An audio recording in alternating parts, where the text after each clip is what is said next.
Timor-Leste realiza Festival Fito Fest, onde todo Timor-Leste tem riqueza cultural, normalmente em relação ao mundo lusófono. Três. Salva de palmas.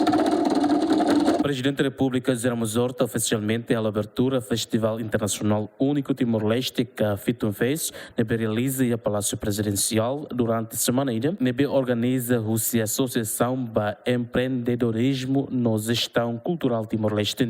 Evento realiza a âmbito atividade esportiva, jogos CPLP, para a Salvação Rua, onde todo Timor-Leste tinha riqueza cultural, normalmente em relação ao e ao mundo lusófono. Parabéns pela iniciativa Fito Fest, uma iniciativa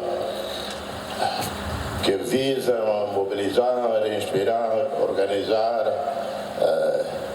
toda a nossa juventude, as comunidades e também dos amigos e irmãos de outros países da região e da comunidade dos países de língua portuguesa,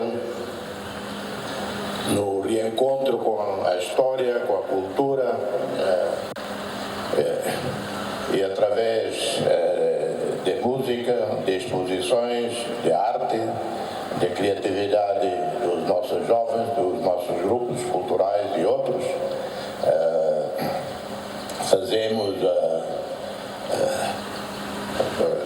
que a arte, a cultura, o desporto, e então tentamos fazer de Timor-Leste, desta pequena meia-ilha, encruzilhada de muitas culturas, muitas línguas, religiões, e que teve um passado muito difícil de violência, para ser um país que acolhe a cultura, que apoia a identidade, apoia também ciência, tecnologia. A todos os membros do governo, os ministérios que colaboraram, deram apoio, desde o Ministério dos Negócios Estrangeiros, da Vice-Ministra da ASEAN, o Ministério da Educação, e todos que colaboraram nessa iniciativa.